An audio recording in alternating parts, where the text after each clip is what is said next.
Welcome to the Draw Shop's Get Genius podcast, where we talk to today's business influencers to pick their brain and pull out their genius. It's time to get genius. Hello, listeners, and welcome to another Get Genius episode. I am your host, Summer Felix Mulder, and today I am talking to Todd Uterstaedt, and I'm hoping I'm saying that correctly. I've heard it enough on his show, but I still feel like I can't say it the right way, and I'm sure he gets that a lot because of its spelling. Anyways, he's such a super awesome guy, and it's interviews like this that make me super enjoy and look forward to doing the podcast because I get to really learn so much information from people that I've been following myself. And I love this dude's podcast. His podcast is called From Founder to CEO, which is what we are going to be talking about on this show. And I'll tell you what that means in just a minute. But he is the CEO. He is a CEO coach, and he's the host of From Founder to CEO podcast. And he also is a former military intelligence officer and shares a really rad story about that and how that kind of set him onto the path that he's on today. He's interviewed hundreds, I want to say, CEOs on his show.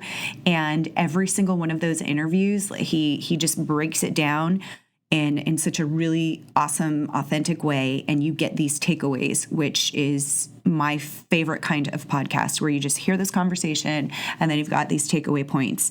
And all these people are in different lines of business, and they all have these amazing genius tips for how they are being a leader in their business and things that they've done to grow, how they've started as small businesses up into large publicly traded businesses. Crazy cool stuff. Anyways, so we're going to be talking about, what it's like to be the CEO of your own company. A lot of founders don't even know if they should be, or they don't want to be. They're scared of what that entails, and so they hire a CEO. How do you even know if you should be the CEO of your company if you are the founder? We're going to talk about a great story that I really liked about co-founders and their relationship working together. Many of us have a co-founder, maybe even more than one. And you know that sometimes you can be totally aligned, maybe sometimes you're not.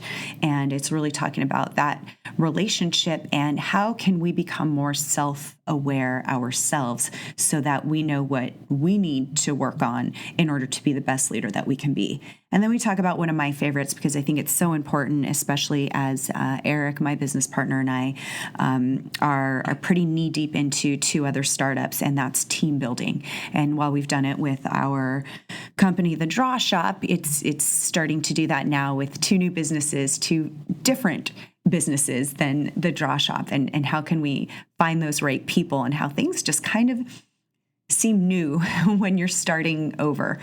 So we're going to talk about all of that good stuff. So many great takeaways. So make sure you're listening out for that. And his website, which we'll give you in the show notes, is From Founder to CEO, and it has his podcast there. It has a really cool group, kind of like a mastermind group, that you can apply to become a part of, and that's all on his website as well. But listen to these stories. Stories are awesome. In fact, we were even talking after the show about how we could collaborate together to help other CEOs and founders share their story, because it's pretty much the best, most effective way to get people to really care about what you do and want to be involved and be a fan of yours and a follower and a customer. So enjoy the interview and let us know how you like it. Don't forget to share. Don't forget to review. And thank you. Hello, Todd, and thank you for being on my show. I'm super excited to talk to you. Summer, it's my pleasure. I appreciate the invitation. Looking forward to it. Yeah, me too. You have your business is called From Founder to CEO, and that's your podcast as well. Is that correct? That's correct. Okay. Can you because I know we're going to be answering some really cool questions, questions that a lot of founders of companies might have asked themselves, am I actually qualified to do these certain parts of my business? So I know we're going to get all into that. You interview some incredible entrepreneurs on your show, so I'm sure you have all kinds of amazing tips that you've learned that you could share with us. But I want to start first with why this became important to you and how you created your show and your business. Well, it all goes back to I started out as an Army intelligence officer. And as an Army intelligence officer, you kind of have to get good about being confident about persuading and informing people with a lot of responsibility. And I'll never forget one time I was stationed in South Korea, and my battalion commander asked me my opinion about a major battle that was actually going on the ground, a simulated battle. And I gave him my opinion and tried to convince him why it was true. And Summer, he listened to me. And I was like, well, wait a second. I don't know what I'm talking about. Don't listen to me, Yeah. So it was just kind of one of those moments in time when you realize, oh, well, maybe I'm okay about this thing that I do, And so fast forward many years later, when I transitioned into business, I'm just very curious about what happens inside the mind of someone who leads. And I'm more fascinated and more excited about helping founders kind of understand the personal transformation that's happening inside of them as their company grows at the same time. And it's just, I ask a lot of questions to try and help them get clear because I want to be clear about it. And so in the process of doing that, we help them kind of develop as a leader. It's so great. I love that. And do you do coaching as well? Yeah. So it's funny because the platform actually started because we started our company in 2005 as a traditional executive coaching firm, mostly working with corporations, names that and also mid-sized companies. And I started getting phone calls I'm in Cincinnati, Ohio, so I started getting phone calls from startup CEOs and scale-up CEOs in the Midwest. And the reason being is many of the accelerators and incubators were starting to produce quality companies with founders who were getting traction. And they started having some issues. So they would call me, Summer, and they would say, hey, Todd, can you coach me? And we would put together our proposal, and it was too expensive and too heavy for many of the needs of startup CEOs. Yeah. So I was frustrated. Yeah. I was like, oh, wait, I want to help you, but our business model isn't designed. So I said, you know what? I'll just start a podcast, and I'll interview successful founders about their personal transformation from founder to CEO. And we'll just go from there. And lo and behold, it took off. And I was surprised because you just don't know, right? And then all of a sudden, we have listeners in 100 countries, and it's just really exciting. And then we have all these great guests. And so I've learned so much about the nuances about that journey from founder to CEO. And I just like to share it with our audiences. And so then they asked me, well, what else can you do for us? And we started a group called Trail Team 10, which is basically a group coaching format of about 10 founders, but they have to be from different cities. So we have this thing called distant intimacy. You know how that happens somewhere, right? When you are real with someone on a plane that you'll never know Totally. before. Yes, exactly. So we did, and we launched it, and it's been a great success and very rewarding, fulfilling. And the real benefit is the founders get so much support and helpfulness. And it's a blended model where we help them solve practical problems, but additionally, we're helping them grow as a leader. Yeah. What's so funny is that I love communities like that because oftentimes when you're in your own business and like you said, a practical problem, you can't really see what the solution would be because you're so wrapped up in it, but you can clearly see it for somebody else. And that's such tremendous value when you're working with other people like that. It's so true. And, no founder ever starts their company to become a CEO. Right. So let's talk about that. Let's talk about that. Can a founder be a CEO? Because it's when I first heard about you and I just heard just the name from founder to CEO, I was immediately intrigued. Like, well, yeah, how does that happen? Should it happen? It's a great question. Well, my underlying premise is not only can the founder become CEO, but frequently they should work toward that. And I'll tell you why. there's a significant amount of research that suggests when the founder can get through that, all those struggles, and learn to become the leader of the company, the success of the company is increased. The odds of success of the company is increased. And there's tons of research. In fact, I chronicle some of the research in my manifesto on our website at fromfoundersceo.com. And I'm a big believer that if the will is there, we can find a way. Yeah. Now, is that because the founder has more emotional attachment and connection and passion for what it is that they founded? I think that's the largest reason for that, and some of the research bears that out too. I think, to your point, there's an emotional connection. There's an organic energy that flows from a founder when they are truly connected to the product, the service, or the experience. And nowadays, Summer, as you know, I mean, a lot of founders are social entrepreneurs. They want to do some good in the world. Yeah. It is really hard to replace that emotional energy to get over the inevitable times it's going to rain on your parade, right? Right. And that energy, it's this. I mean, people always tell me, Todd, you're a very enthusiastic person. Why do you care about founders so much? Well, I'll tell you what my why, and it's an example of a founder's why is so powerful. And it gets back to that time when I was in Korea, as I mentioned before. We used to have this woman and these children come visit us when we were out in the middle of the field, making fresh homemade food for us. And these were all, 19 to 22-year-old American soldiers out in the middle of nowhere. Dirty, nasty, haven't been taking a shower for 2 months, and I thought to myself, why does this woman come out here and do this? And you know what she said to us? What? I want my children to see that commerce helps create peace. Oh. And I was like, well, what do you mean commerce? That was like a big lofty idea coming from a woman who came with her 2 children, making us fresh food out in the middle of nowhere, a dirty, nasty kind of training area for Army personnel. And many years, over the course of years, it kind of dawned on me more and more that if you can get enough entrepreneurs to actually be successful, there's plenty of entrepreneurs, but then be successful, then peace breaks out in a small village, a town, a community, because once you engage in commerce with someone, you actually have to care about the other people. Oh, yeah, absolutely. Right? And so I'm a big believer, but the problem is there's not enough resources at a price point and make it easier and faster and more efficient to help founders become that leader that the company needs. And that's why we started it. And that's my big why, because I guess naively believe that we can help do that, and we can help create continued peace around the world to engage. It reminds me of the guy who started the Kind Bar Company.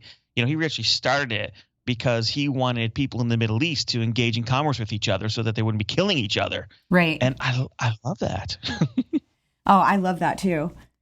So let's talk about, the typical things that a CEO does, because there's founders, there's entrepreneurs out there that, they want to hire a CEO because they don't believe that they're equipped to do that.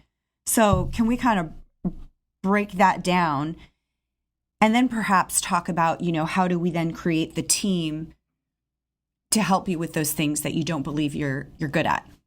Well, first and foremost, it's an evolutionary process, right? It's not you wake up one day and say, I'm going to decide to be the CEO of the company that I founded. It's evolutionary.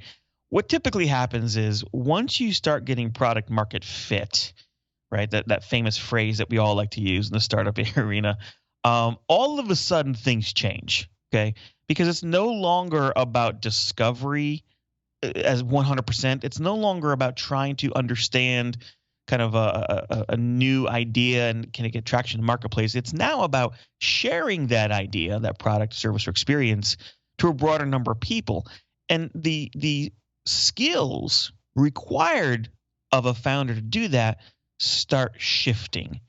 They start changing, and it may not be overnight, but it starts to shift and change, and you start feeling it. Right. Whether you're bootstrapped or whether or not you have investors, right? Because some force starts telling you, yeah, I need to shift and change. And a lot of times it's your employees, right? Yeah. So the traditional CEO role then often becomes shaping the culture, building the team, leading the team, making sure you have the resources, making sure that the team is aligned with the resources, and really kind of building a leadership team that can take care of the day-to-day operations, because there are not an unlimited number of things that the CEO focuses on, but first and foremost, the vision, secondly, the culture, and third, the leadership team.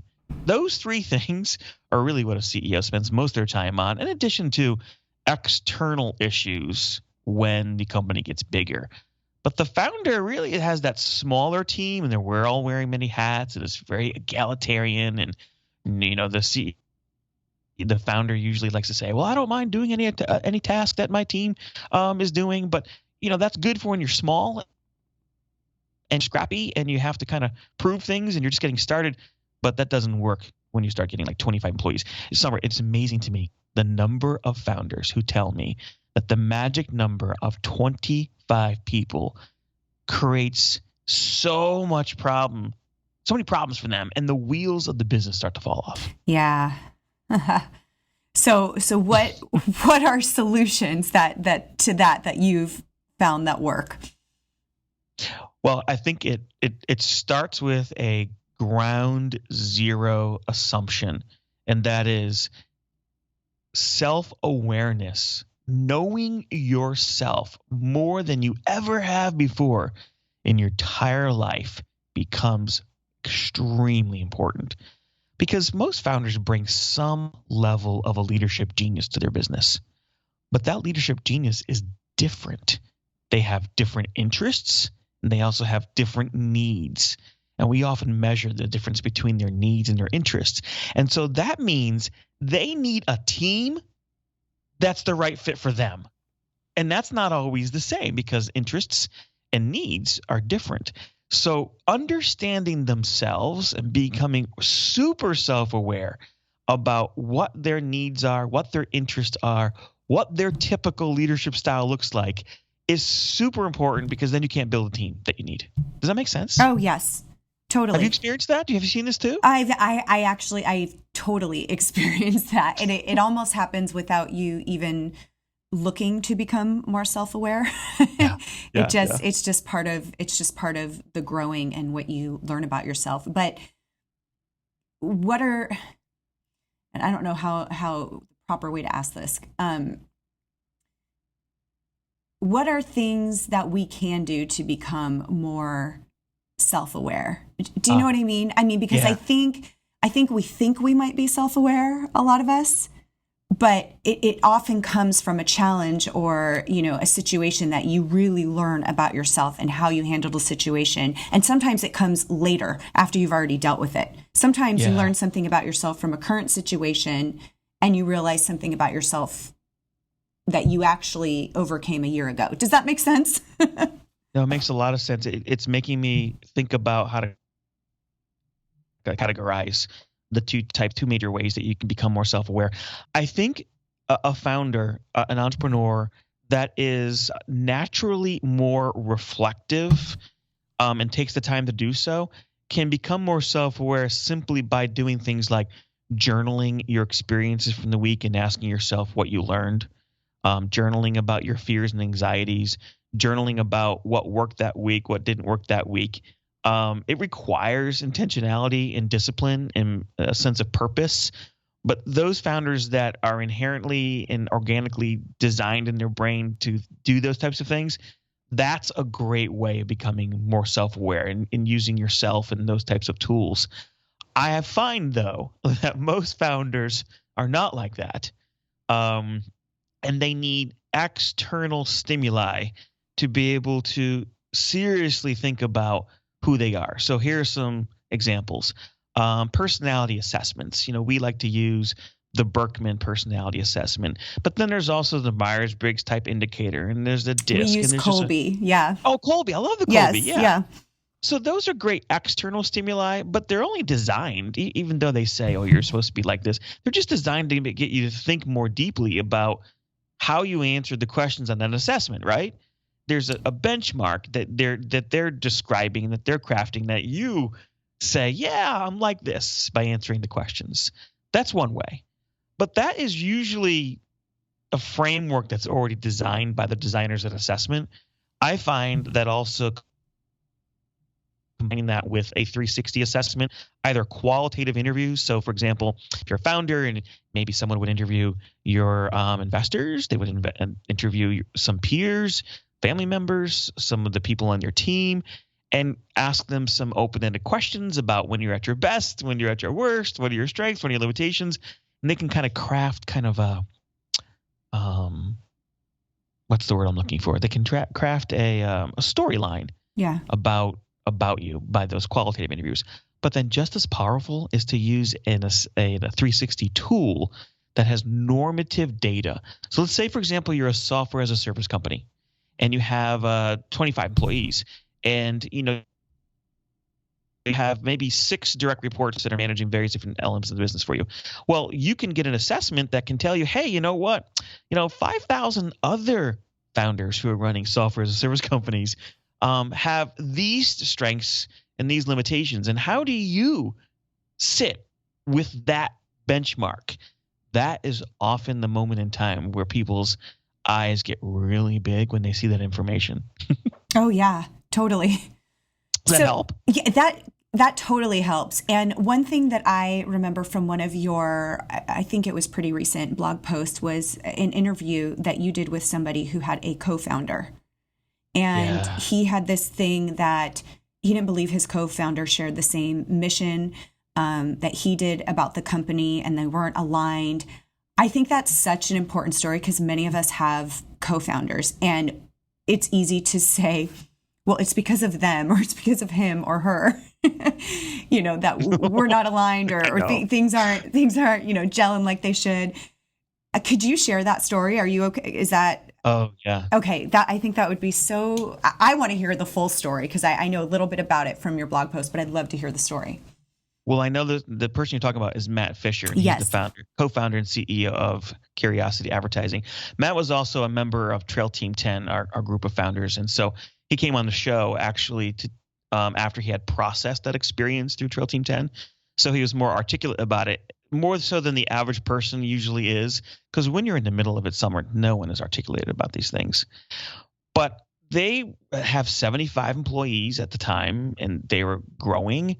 And I guess Matt had an idea about the future growth, and his co-founder had a different idea about future growth. And from that conversation, Matt started making some assumptions, he says, about his co-founder in the future that really weren't really, I guess he would say they weren't really grounded in some authenticity and reality. He made some assumptions. And so he got angry because he thought that his co-founder wasn't interested in growing anymore.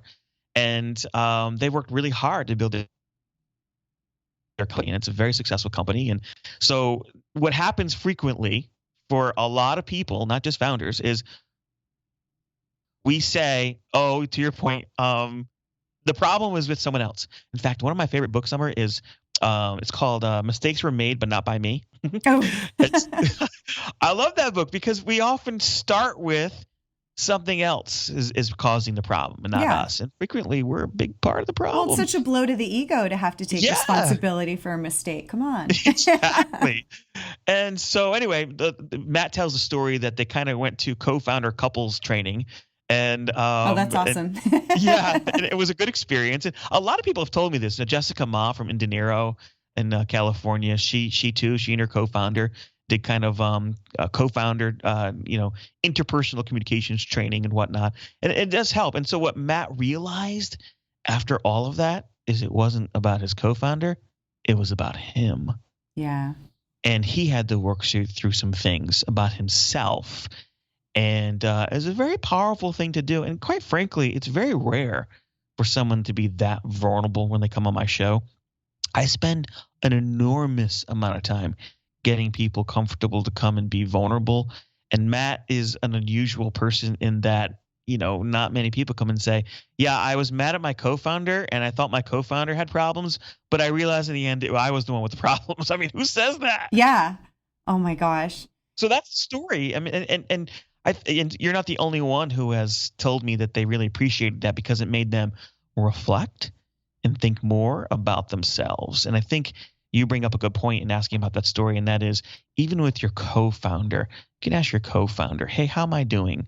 What works? What doesn't work?" You can just ask them to give you some feedback. It doesn't have to be complicated. No, exactly.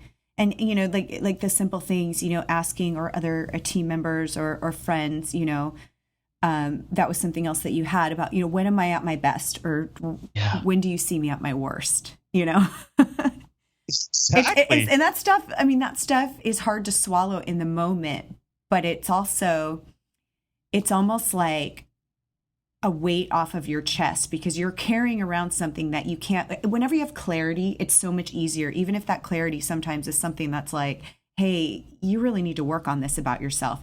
At least you're clear on something and you know where to move forward. The frustrating thing is when you don't know and you're trying to blame on other things, but even you blaming and trying to fix those other things isn't working.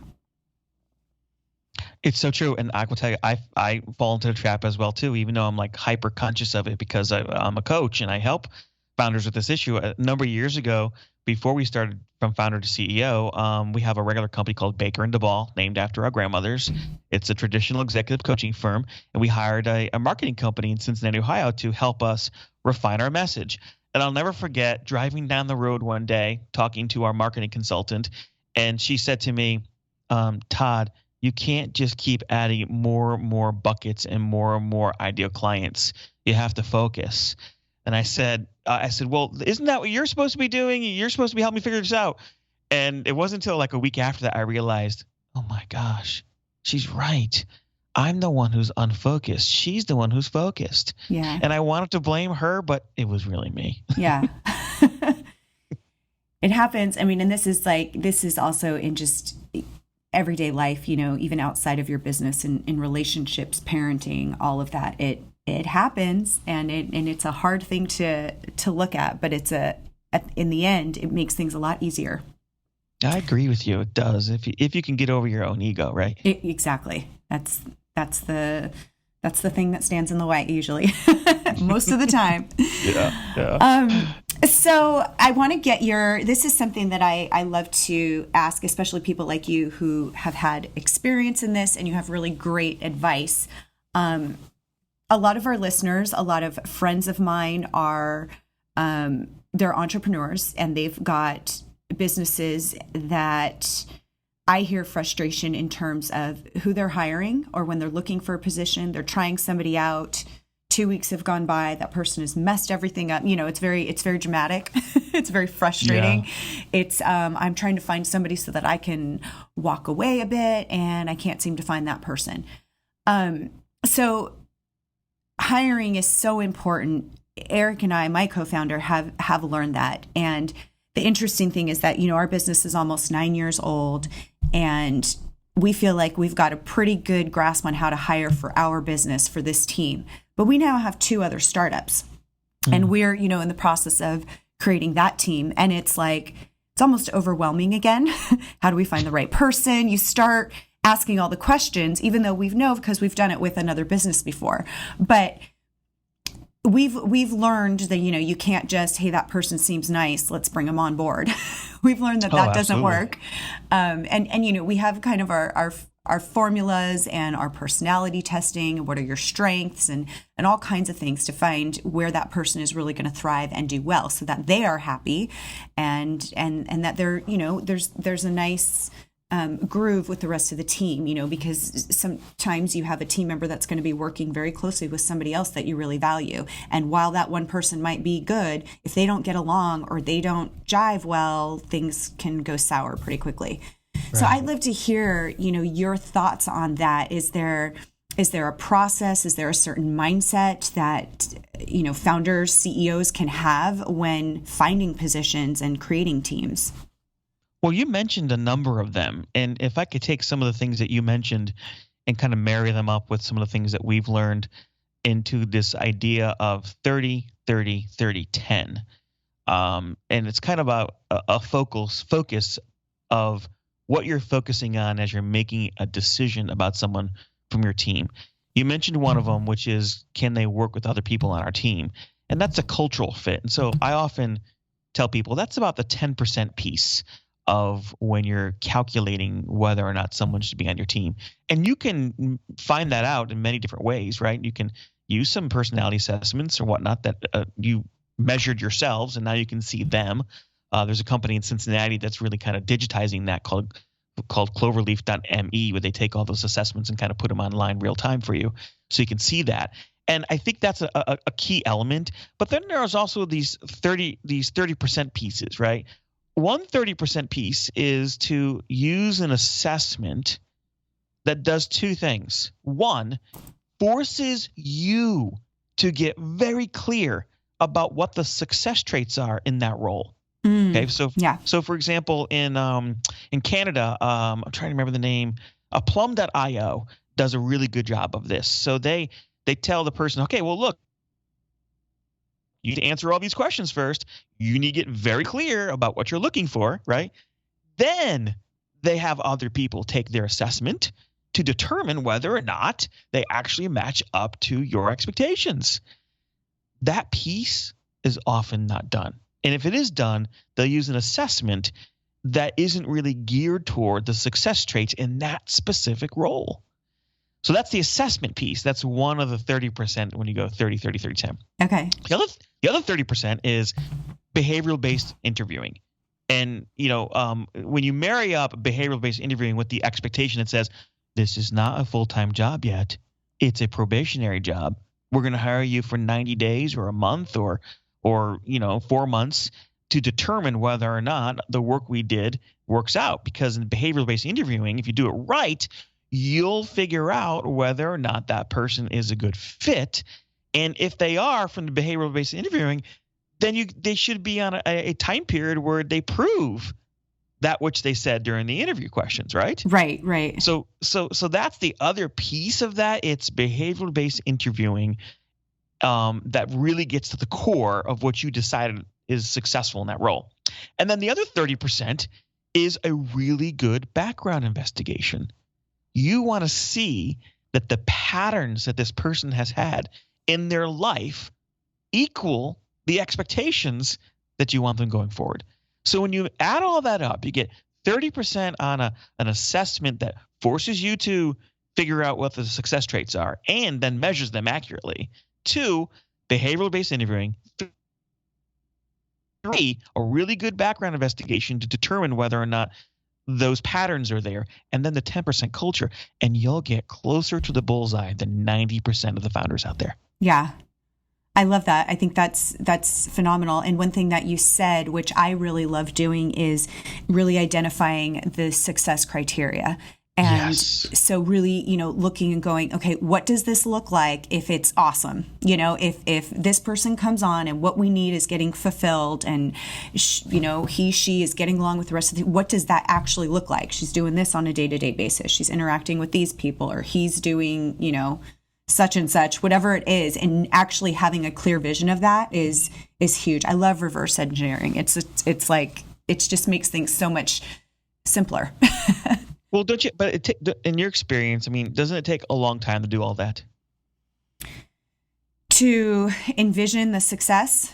No, to go through the process of hiring someone for your team. Oh, to go, yes. And so it's a lot of work, but it's the reason why we often hear founders with this mantra, hire slow, fire fast. Because it's the old mantra, go slow to go fast. Do the work up front so that you don't have the pain later on. That's absolutely, it's so true, because founders, right? It'll cost you so much if you hire the wrong person. Absolutely. But we often are very busy as founders. We got a lot going on. Entrepreneurs we all have a lot going on, and we think we can armchair this. We think we can kind of do it on the fly. No, hiring is a deliberate, intentional, purposeful process. Exactly. And you have to know exactly why you're doing it and what it's going to bring and how it's going to help grow your business, not just fill in some things that you don't want to do. Absolutely. In fact, I'm often kind of impressed how people can pull this off when they hire a bunch of people before they have product market fit. Yes. Right? Yes.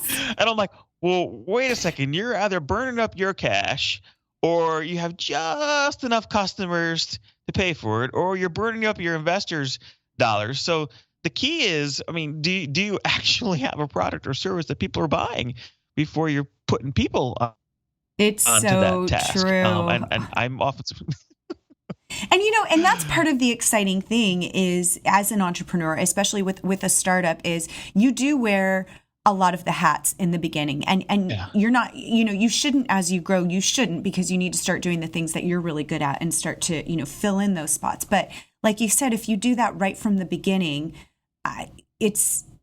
you're burning through. You're just burning through. And it's best to, I remember how exciting it was, when we first started our business, and it was my business partner and I and, an artist. We're trying to do everything. I'm like, I'm going to write the scripts. I'm going to manage the products. I'm also the projects. I'm also going to do all the sales calls, and he's going to, film all the videos. And this, we had all these things, and it was just crazy. And then all of a sudden it was like, wow, we're rocking and rolling right now.